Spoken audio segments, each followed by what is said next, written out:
सांबादिक बंधुओं को मेरा नमस्कार। और आज सबसे पहले मैं गुवाहाटी की जनता को धन्यवाद देना चाहूँगा कि उन्होंने आम आदमी पार्टी की राजनीति की आज स्थापना की पहली कड़ी की आज शुरुआत हुई है।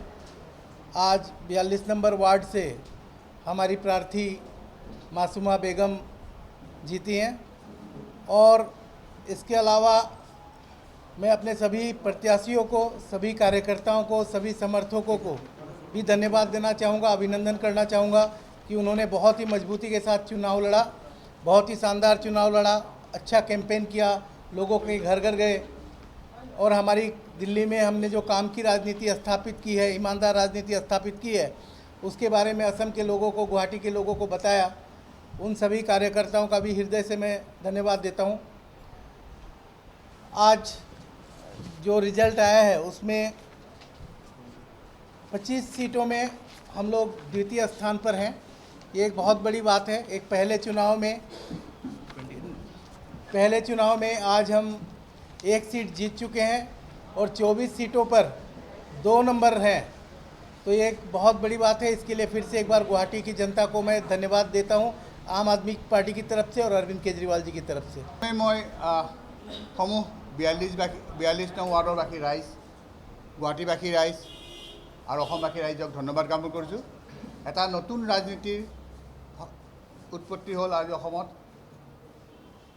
ধৰ্মীয় ৰাজনীতি, গোষ্ঠীগত ৰাজনীতিক আঁতৰ কৰি থৈ অসমত এতিয়া কামৰ নীতি আৰম্ভ হ'ব। তাৰে এই আৰম্ভণি দেখা গৈছে। তাৰ বাবে মই সকলো জনসাধাৰণক ধন্যবাদ জ্ঞাপন কৰিছোঁ। আৰু এই নিৰ্বাচনৰ পিছত বিজেপি সংখ্যাগৰিষ্ঠ পোৱাৰ পাছতো তেওঁলোকে আমাৰ প্ৰতি এতিয়াও তেওঁৰ শংকা আঁতৰা নাই, কাৰণ আমি 25টা চিটত ছেকেণ্ড পজিশ্যনত আছোঁ।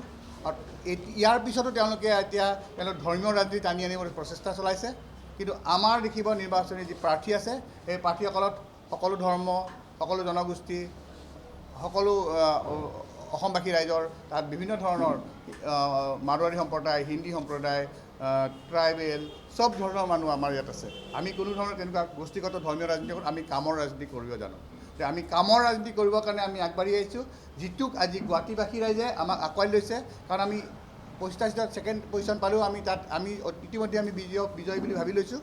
গতিকে আমাৰ এগৰাকী প্ৰাৰ্থীয়ে যেতিয়া মিউনিচিপাল কৰ্পৰেশ্যনৰ ভিতৰত যেতিয়া কামৰ ৰাজনীতি কৰি দেখাব, মই ভাবোঁ, মই বিশ্বাস কৰোঁ বিজেপিৰ যিখন কাউন্সিলৰ আছে, সেই কাউন্সিলৰসকলেও তেনেধৰণৰ ৰাজনীতি কৰিবলৈ বাধ্য হৈ পৰিব।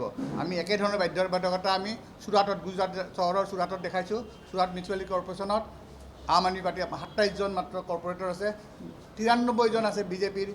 কিন্তু বিজেপিৰ এতিয়া কাউন্সিলৰসকলে আম আদমি পাৰ্টিৰ যি গ্যাৰাণ্টি কাৰ্ড আছে, সেই গ্যাৰাণ্টি কাৰ্ড মতে কাম কৰিবলৈ বাধ্য হৈছে, ৰাইজৰ দাবীত বাধ্য হৈ গৈছে। তেওঁলোকৰ যি প্ৰতিশ্ৰুতি, সেই প্ৰতিশ্ৰুতি আঁতৰ কৰি থৈ তেওঁলোকে আম আদমি পাৰ্টিৰ কথা ক'বলৈ, আম আদমি পাৰ্টিৰ যি প্ৰতিশ্ৰুতি পত্ৰ আছিলে বা গ্যাৰাণ্টি পত্ৰ আছে, সেইমতে কাম কৰিবলৈ বাধ্য হৈছে। গতিকে মই ভাবোঁ অসমত এতিয়া নতুন ৰাজনীতি এটা সূচনা হ'ব। আৰু অদূৰ ভৱিষ্যতে এই ধৰ্মৰ ৰাজনীতি, এই জাতিগোষ্ঠীৰ ৰাজনীতি আঁতৰ কৰি থৈ আম আদমি এইবিলাক ঝাৰু মাৰি চাফা কৰি নিশ্চয় কামৰ ৰাজনীতিলৈ আগবাঢ়ি যাব।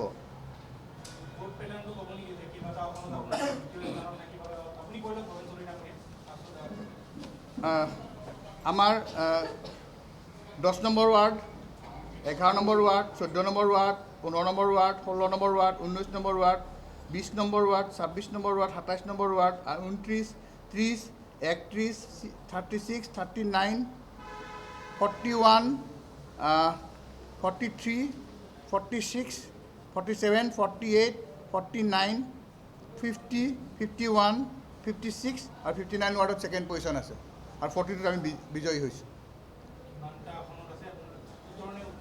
25খন, 24খন, 10, 11, 14, 15,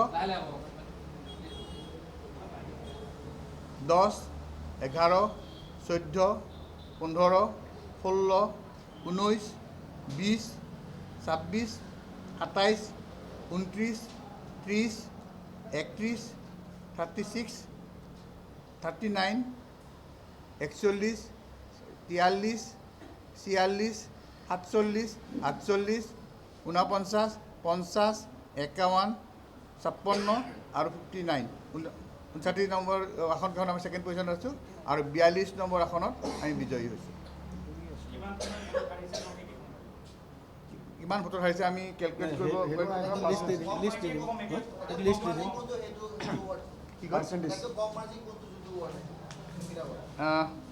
এটা ক'ব পাৰোঁ মই এইটো ডাঙৰ পৰিয়াল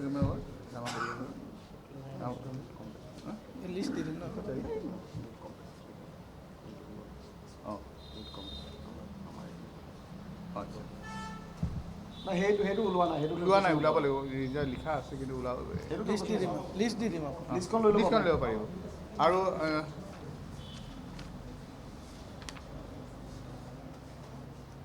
এই সফলতাৰ পিছত আপোনালোকে আমাক আকৌ পঞ্চায়ত নিৰ্বাচনত আপোনালোকে আমাক দেখিব, আমি কেনেদৰে প্লেন কৰি আছোঁ, আৰু তাৰপাছতে হয়তো আমি লোকসভা বিধানসভা নিৰ্বাচনত আগবাঢ়ি যাম।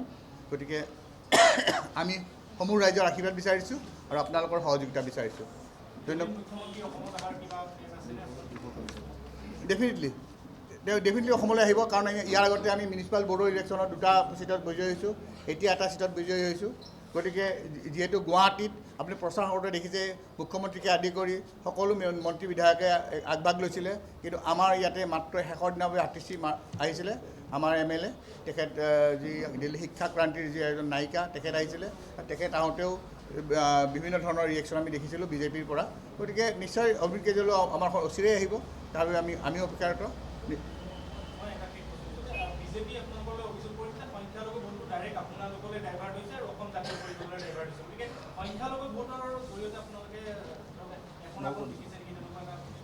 মই নাভাবোঁ, কাৰণ আমাৰ কথাটো হ'ল আমি এনেধৰণে বিবেচনা নকৰোঁৱেই। 42 নম্বৰ ৱাৰ্ডৰ যিসকল বিজেপি সমৰ্থিত লোক আছে, যিসকলে কংগ্ৰেছ সমৰ্থিত লোক আছে, তেখেতক মই আজি ইয়াত বহি এচুৰেঞ্চ দিছোঁ আপোনালোকৰ জৰিয়তে যে মাছুমা বেগমে 42 নম্বৰ ৱাৰ্ডৰ কাউন্সিলাৰ, তেওঁ কাৰো আপৰ কাউন্সিলাৰ বুলি তেওঁ আপৰ মানুহৰ কাম নকৰে, আমি বিজেপিৰ দৰে নহয়। তেওঁ সকলো মানুহৰ কাৰণে কাম কৰি 42 নম্বৰ ৱাৰ্ডৰ। অকল সেইটোৱে নহয়, তেওঁৰ যি যাত্ৰা, এই যাত্ৰা তেওঁ বেলেগ ৱাৰ্ডলৈ লৈ যাবলৈ প্ৰচেষ্টা চলাব। আমি এটা এনেকুৱা ধৰণৰ মডেল ৱাৰ্ডৰ সৃষ্টি কৰিম যে তেওঁ নিশ্চয় বাকীবিলাক ৱাৰ্ডত তেনেকৈ ধৰণে কাম কৰি বাধ্য হ'ব।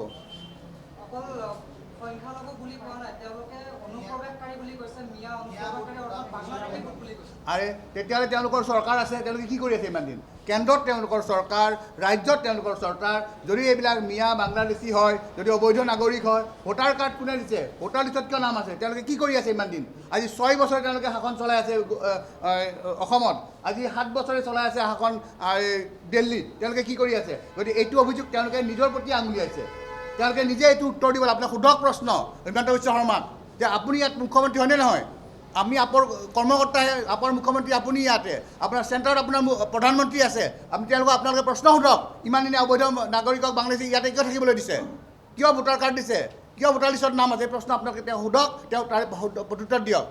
তেওঁলোকে এটা আমাৰ কেণ্ডিডেট জিকালে তেওঁলোকে বুকু কপি গৈছে, তেওঁলোকেও কেলকুলেট কৰিছে কিমান % ভোট পাইছোঁ আমি, কেইটাত ছেকেণ্ড পজিশ্যন আছোঁ। তেওঁলোকে বাকীবিলাকৰ কথা চোৱা নাই, অকল আমাৰ ওপৰত আক্ৰমণ কৰি আছে। যিদিনাখনৰ পৰা আমি ডিচিশ্যন লৈছোঁ যে আমি ইলেকশ্যন খেলিম এইবাৰ, সেইদিনাখনৰ পৰা বিজেপিৰ মানুহসকলে, বিজেপিৰ নেতাসকলে আমাৰ পিছত লাগি আছে। আমাৰ প্ৰাৰ্থীসকলক ভাবুকি দিছে, আমাৰ প্ৰাৰ্থীসকলক লোভ দিছে, বিভিন্ন টকা পইচা লোভ দিছে। এই কথাটো তেওঁলোকে আমি যিদিনাখনে সিদ্ধান্ত লৈছোঁ ইলেকশ্যন খেলিম বুলি, সেইদিনাৰ পৰা এইবিলাক ট্ৰাই কৰি আছে।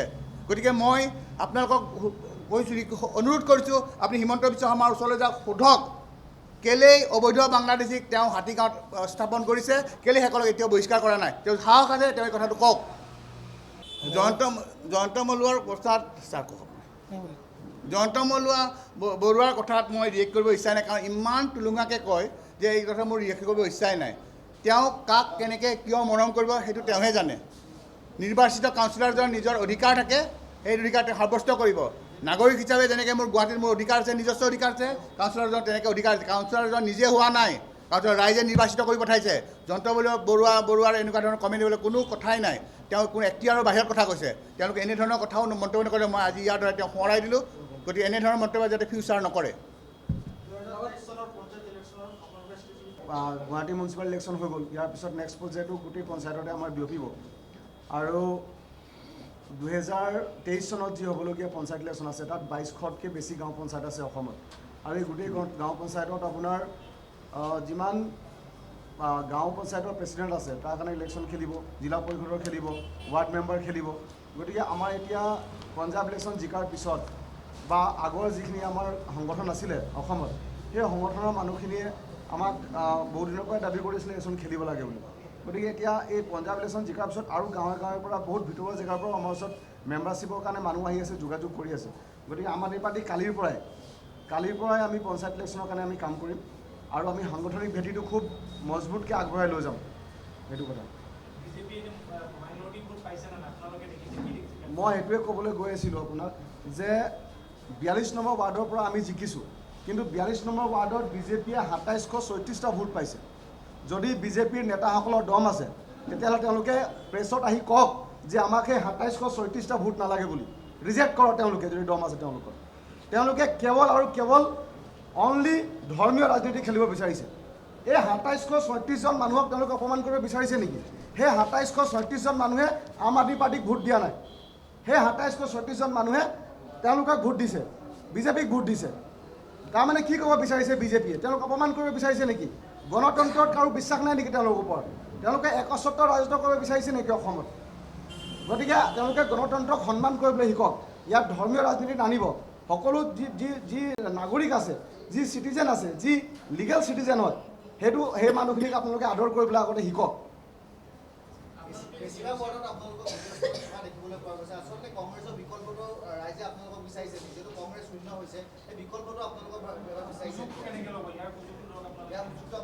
ডেফিনেটলি চাওক, আম আদমি পাৰ্টি আমি বাৰে বাৰে কৈছোঁ, আমি না ইয়াত বিজেপিক হৰুৱাবলৈ আহিছোঁ, না আমি কংগ্ৰেছক হৰুৱাবলৈ আহিছোঁ, না আমি কোনো ইয়াত ৰাজনৈতিক দলক হৰুৱাবলৈ আহিছোঁ।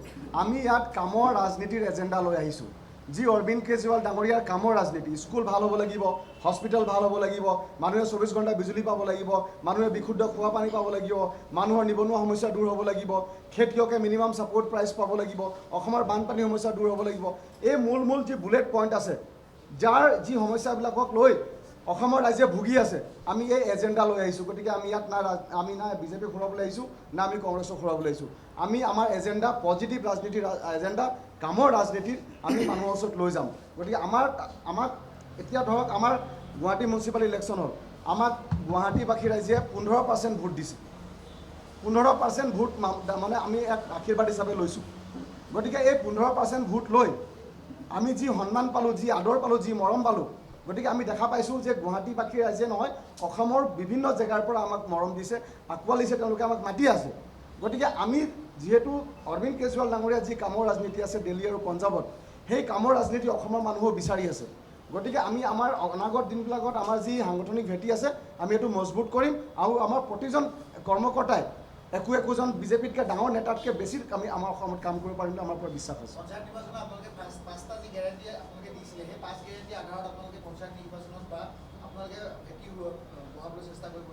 যি আমি ইয়াত গেৰাণ্টি দিছিলোঁ সেইটো গুৱাহাটীক লৈ দিছিলোঁ। এতিয়া পঞ্চায়তৰ ৱাইজ আমাৰ বেলেগ বেলেগ মেনিফেষ্টো হ'ব। গতিকে পঞ্চায়তত যেতিয়া আমি সোমাম, পঞ্চায়তৰ যি সমস্যাখিনি আছে সেই সমস্যাখিনি আমি মানুহৰ পৰা বিচাৰিম আৰু সেই মানুহৰ পৰা সমস্যাখিনি লৈ আমি তাৰ কাৰণে স্পেচিয়েল মেনিফেষ্টো বনাম। যিখিনি কাম পঞ্চায়তী ৰাজ ব্যৱস্থাৰ আণ্ডাৰত যি আইন আছে, পঞ্চায়তী ৰাজ আইন আছে, সেই আইনৰ যোগেদি আমি কি কাম কৰিব পাৰিম তাৰ ওপৰত আমাৰ ষ্টাডি হ'ব আৰু সেই ষ্টাডি মতে আমি চাইণ্টিফিকেলি আমাৰ কেলকুলেশ্যন ৱাইজ আমাৰ মেনিফেষ্টো হ'ব আৰু সেইখিনি লৈ আমি তাল যাম। এতিয়া আমি যি গুৱাহাটী মিউনিচিপালিটিত যি মেনিফেষ্টো বনাইছিলোঁ, সেই মেনিফেষ্টো আমি একৰ্ডিং টু মিউনিচিপালিটি এক্টৰ মতেহে বনাইছিলোঁ। গতিকে আমি জানো যে কোনটো কাম কোনজন প্ৰশাসনে কোনটো প্ৰশাসনিক ব্যৱস্থাৰে কৰিব পৰা যায় বা কোনটো গণতান্ত্ৰিক ব্যৱস্থাৰে কৰিব পৰা যায়। আমি যাৰ তাৰ কথা নকওঁ, যি কৰিব পাৰিম সেইখিনিয়ে কৰিম আমি, বা এইখিনিয়ে কথা ক'ম।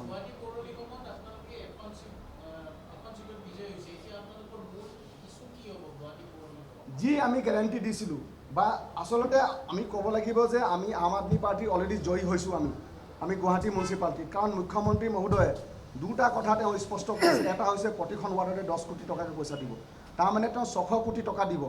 এইটো অকল আম আদমি পাৰ্টিৰ কাৰণে হৈছে। যেতিয়া আম আদমি পাৰ্টিৰ প্ৰচাৰত সোমাইছে, বিজেপি চিন্তাত পৰিছে। নম্বৰ 1। নম্বৰ 2, অসমৰ মাননীয় মুখ্যমন্ত্ৰী মহোদয়ে কৈছে প্ৰতিখন ৱাৰ্ডতে তেওঁ এখন হস্পিটেল বনাব। গতিকে এইটো এটা শুভ লক্ষণ।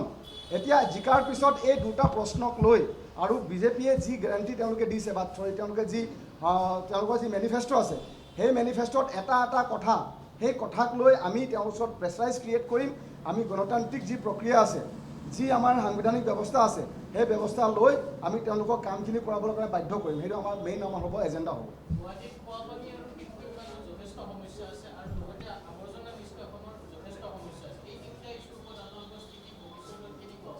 আমাৰ যি প্লানিং আছিলে যে আপোনাক এটা চাইণ্টিফিকেলি এনভাইৰনমেণ্টেল ইম্পেক্ট এছেছমেণ্ট কৰাৰ পিছত এখন আপোনালোকে ৱেষ্ট মেনেজমেণ্ট ট্ৰিটমেণ্ট প্লান বনাব, সেইটো আমাৰ বহুত আগৰ পৰাই দাবী আছিলে, আমাৰ বহুত মেমৰেণ্ডামো দিয়া আছে।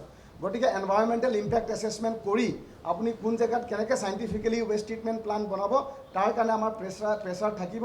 আমাৰ যি মই বাৰে বাৰে কৈছোঁ গণতান্ত্ৰিক যে ব্যৱস্থা আছে সেই ব্যৱস্থাৰে গৈ কামখিনি কৰাবলৈ বাধ্য কৰাটো আমাৰ দায়িত্ব এজ এ বিৰোধী পাৰ্টি, এজ এ পজিটিভ ৰাজনীতি, এইটো আমাৰ এটা এজেণ্ডা। গতিকে এইখিনি লৈ আমি যাম। ডেফিনেটলি মুখ্যমন্ত্ৰীয়ে কৈছে, তেওঁ মিছা কথা কৈছে যদিও আমি মানি লৈছোঁ যে হয় তেওঁলোকৰ মন্ত্ৰীয়ে কৈছিলে 2.5 বছৰ লাগিব খোৱা পানী দিবলৈ, কিন্তু মুখ্যমন্ত্ৰীয়ে কৈছে জুনত দিব। গতিকে আজিৰ পৰা দেখা যাব কিমান সোনকালে তেওঁ দিব পাৰিছে, আৰু দিবৰ কাৰণে গুৱাহাটীবাসী ৰাইজেও তেওঁলোকক প্ৰেছাৰ দিব, সেইটো আমাৰ পূৰা বিশ্বাস আছে। কাৰাপশ্যন নকৰিবৰ কাৰণে তেওঁলোকে পলিটিকেল তেওঁলোক পাৱাৰত আছে। এটা এণ্টি কৰাপশ্যন ব্ৰাঞ্চ আছে, সেই এণ্টি কৰাপশ্যন ব্ৰাঞ্চটো তেওঁলোকে এক্টিভেট কৰিব লাগে বুলি আমি তেওঁলোকৰ ওপৰত প্ৰেছাৰ ক্ৰিয়েট কৰিম। আৰু লগতে যিবিলাক ৱাৰ্ডত, যিহেতু আমাৰ এগৰাকী ৱাৰ্ড কমিশ্যনাৰ এতিয়া পৌৰ নিগমত বহিব, গতিকে তেওঁ যেতিয়া বহিব তাৰ ভিতৰৰ কথাখিনি গম পাব যে ক'ত কেনেকুৱা ধৰণৰ কৰাপশ্যন হৈ আছে। সেই কৰাপশ্যনখিনি ৰখাবৰ কাৰণে যি ব্যৱস্থা আছে, ক'ত যাব লাগে, CMৰ ওচৰত যাব লাগে নে এণ্টি কৰাপশ্যন ব্ৰাঞ্চৰ ওচৰত যাব লাগে নে কোৰ্টত যাব লাগে, সেই গোটেই কামখিনি আমি কৰিম।